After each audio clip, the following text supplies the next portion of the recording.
ওই লোক আমার ফার্স্ট কুয়েত থেকে ব্লগ, হ্যাঁ, কুয়েত থেকে ফার্স্ট ব্লগ আমি বানাইলাম। আর ফার্স্ট ব্লগ আমি ওটা খাইতে চাই যে সবার কনফিউশন থাকে আপনারা যে কুয়েত পানি দাম বেশি না তেলের দাম বেশি। তো মই কইতে চাই আর আমি এখন একটা পানি কিনছি 150 পয়সা দিয়া। 150 পয়সা দিয়ে কিনলে এখানেও আপনি সমুদ্র তীরেরও দেখতে পারা, এখানেও এখানে একটু রেট বেশি।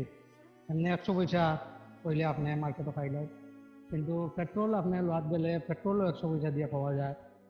এ, এমনি ব্ল্যাকে যদি তুমি সমুদ্র কিনারো আইয়া পানি লো তো 150 পয়সা, এমনি অয়েল তো সবসময় আপনি 100 পয়সা দিয়া পারায়, মোটামুটি ইন্ডিয়ার 28 টাকা। মোটামুটি আমার ইন্ডিয়ার পড়ে গেছে গিয়া 40 টাকা ধারক আছে। 40 টাকা, 35 টাকা 40 টাকা, আমি ক্যালকুলেট করতাম পারি আর না, 35 থেকে 40 টাকা ধারক আছে পড়ে গেছে। কিন্তু আপনি যদি পেট্রোল লওয়া যায় 28 টাকা, 28 টাকা তাহলে কমও পাওয়া যায়, প্রিমিয়াম আছে, এক্সট্রা প্রিমিয়াম আছে, যেমন কোয়ালিটি আছে।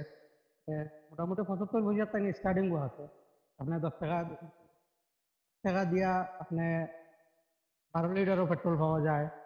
পেট্রোলের দাম অনেক কম আছে আমরা ইন্ডিয়ার তুলনায়। ইন্ডিয়ার 10 টাকা দিয়া জলের বোতল, 100 টাকা দিয়া পেট্রোল কিনতে লাগে, দিন আর রাইট তফাৎ আছে।